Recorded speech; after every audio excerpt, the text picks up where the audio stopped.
verra que la sunna n'est pas restreinte à la notion de hadith qui implique un discours.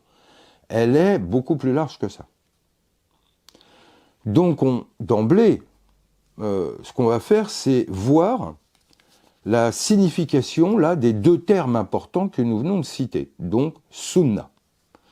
Sunna, racine sanana, donner forme. Et c'est très important, les significations sont très importantes, parce que ça établira un lien avec le Coran qui nous clarifiera beaucoup de choses, sachant qu'à nouveau, dans toutes les thématiques, et ça je le rappellerai de façon récurrente, notre but, ce n'est pas de faire du hadith pour du hadith, du Coran pour du Coran, du fiqh pour du fiqh, ou etc. C'est avant tout de chercher l'intelligence de la révélation. Car si la révélation a une forme, une lettre, elle a aussi un contenu, une signification, qui elle est l'intelligence de la lettre qui est transmise. Donc, comme on dit en le fiqh, dans la transmission, il y a ce qui est dit, et il y a ce que signifie ce qui nous est dit. Or, c'est toujours ça qui sera notre fil directeur, c'est-à-dire que c'est un acte d'intelligence. La révélation est l'acte de l'intellect, en tant que tel, l'esprit universel, et en l'occurrence Jibril qui en assume la fonction à ce moment-là, en tant qu'il est l'esprit, il est l'intellect. Chez René Guénon, intellect et esprit sont synonymes, c'est la même chose. Donc c'est toujours l'intelligence des textes qui va nous importer.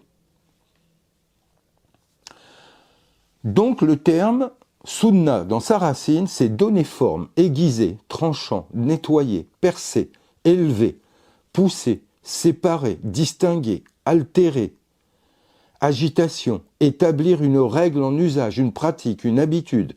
C'est aussi une dent, ce qui permet de saisir. C'est l'âge, c'est le sentier, c'est le chemin, et enfin, la fatigue. Comme on le voit dans Ayat al-Kursi, la ta'khuduhu sinatun wa la naum. Sinatun, c'est l'état de fatigue dans lequel on n'est ni à l'éveil, ni encore en sommeil. Sinatun wala naum. Naum, c'est le sommeil. Sinatun, c'est la phase transitoire entre la veille et le sommeil. C'est l'état de fatigue où on ne résiste plus à l'envie de dormir. Donc, on peut en tirer beaucoup de choses. C'est avant tout dans le cadre technique et pratique de la fonction de la sunna prophétique, c'est établir une règle, un usage, une pratique, une habitude. Donc le prophète va établir des choses dans l'ordre spirituel comme dans l'ordre social. Allahumma salli